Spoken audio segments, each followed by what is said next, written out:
फिर मैंने कहा कि कानून बनाना है तो हमारे मुल्क में से 22 लाख हमारी गैर मुस्लिम हिंदू बहनें जो शादीशुदा हैं टेक्निकली, मगर शौहर उनके साथ नहीं, उनके लिए कानून बनाओ। और फिर मैंने ये बात कहकर अपनी जगह ले ली। मैंने कहा कि इंसाफ दिलाना है तो हमारी गुजरात की भाभी को भी इंसाफ दिलाओ। उसके बाद बड़े परेशान हुए। जब मैं बैठ गया तो ये कांग्रेस के, ये राष्ट्रवादी के, ये लोग अपना मुंह खोल के देखे, क्या बोल दिए तुम? मैं बोला क्या बोला? बोले तुम भाभी का जिक्र किए। बिल्कुल करूंगा, भाभी को भी इंसाफ मिलना, नहीं मिलना क्या?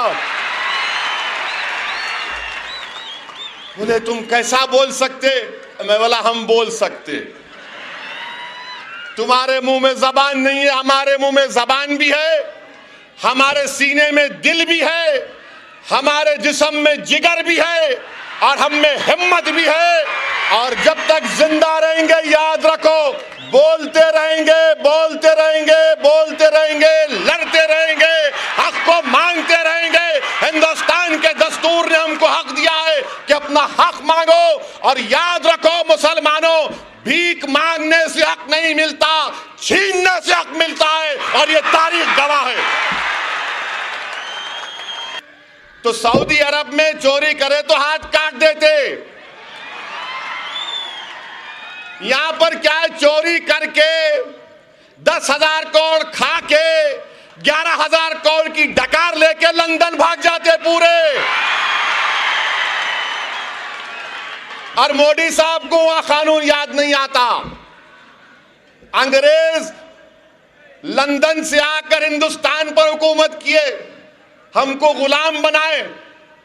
हमारे उलमाए कराम ने जिहाद का फतवा दिया, और उलमाए कराम ने जब अंग्रेजों के खिलाफ जिहाद का फतवा दिया, हमारे उलमाए कराम ने अपनी जानों की कुर्बानी दे दी, लाशों को, अपने जिस्मों को फांसी के फंदे पर लटका दिया, काला पानी की सजा काटी, अंग्रेजों से माफी नहीं मांगी। मिस्टर मोदी, जिसको आप अपना हीरो मानते हैं, तुम्हारा हीरो तो जीरो है, जिसने अंग्रेजों से 6-6 मर्तबा भीख मांगी। हमारे उलमाओं ने कहा, अंग्रेजों से कहा कि जान ले देंगे, फांसी पर चढ़ जाएंगे, काला पानी की सजा काटेंगे, अंग्रेजों के खिलाफ अपनी जानें देंगी। आज वही उलमाए कराम की आप तौहीन करने जा रहे हैं और बोलते कि सऊदी अरब में, ईरान में कानून है, मेरे को क्या करना है सऊदी अरब, ईरान से, मोरक्को, अल्जीरिया से, मुझे हिंदुस्तान से मतलब है।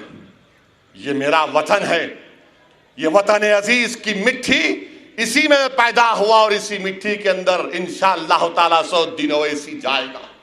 हमको अपने वतन से मतलब है। मगर मिस्टर मोदी, ये तो बताओ कि नीरव मोदी कहां है? मेहुल चोकसी कहां है? विजय माल्या कहां है? कहां है वो? अंग्रेज यहां के लूटे, मुल्क आजाद होने के बाद ये चोर, ये नीरव मोदी चोर, ये मेहुल चोकसी डाकू, विजय माल्या चोर, ये लूट के अंग्रेजों के मुल्क को जाकर बैठ गए, वहां जाके बैठ गए। हिंदुस्तान के वजीर आजम बरतानिया को गए थे, बरतानिया के वजीर आजम से मुलाकात किए। क्या करे मिस्टर मोदी, 56 इंच का आपका सीजा, कुछ नहीं हुआ, टाई टाई फिश हो गया। आप हमको बोल रहे हैं इंसाफ दिलाना चाह रहा हूं। कांग्रेस पार्टी जो हमसे कहती है कि वोट काटते हैं, लड़ते हैं, कर्नाटका में क्या हुआ प्यारे? क्या हुआ प्यारे? मंदिर मंदिर गए छोटे, क्या हुआ? हम इलेक्शन नहीं लड़े तो भी तुम हारे, तुम भी हारे और तुम्हारे बड़े भाई मोदी भी हारे। और कौन सीएम बना? जिसकी हम तारीफ करें उन्हें सीएम बन गया, अल्हम्दुलिल्लाह। 37 MLA का सीएम। और मोदी जी 104 ला के भी पत्थर पे सो गए ऐसा। 104 लाख के पत्थर पेश हो गए और 37 लाख आने वाला बादशाह बन गया। कांग्रेस के पापियों, प्रणब मुखर्जी आरएसएस के हेडक्वार्टर पे गए, ओवैसी वोट काटता, वो भूत बंगले वाले सुन तू भी,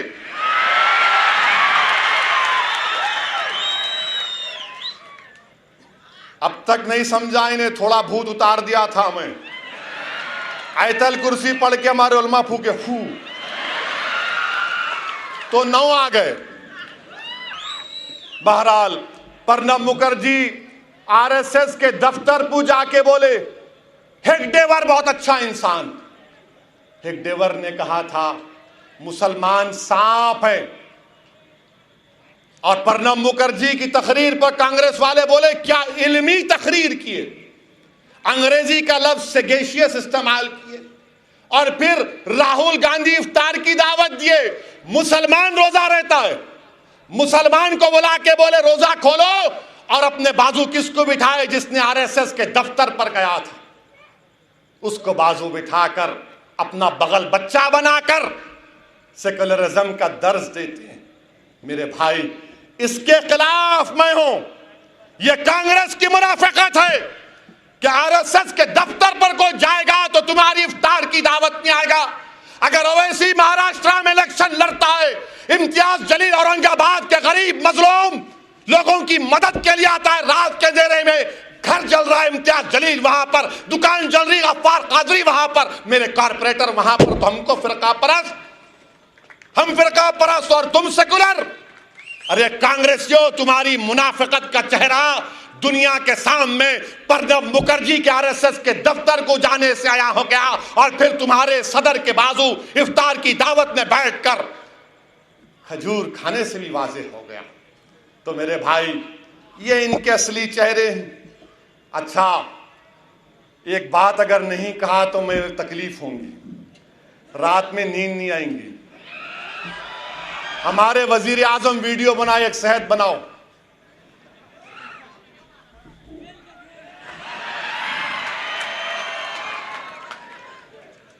अच्छा यहां आप हाथ उठाकर बताओ कितने लोग सिर्फ 2 टाइम का खाना खाते? शर्माओ न, सिर्फ 2 टाइम का खाना खाते।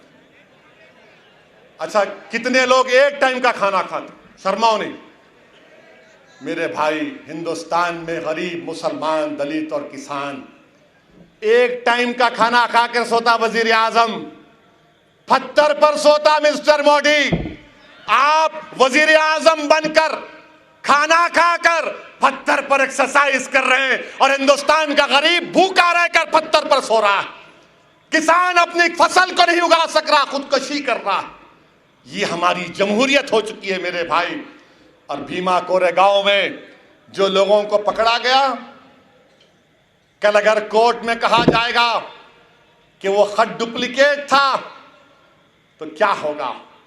कोर्ट के रिकॉर्ड में वो खत नहीं पेश किया गया।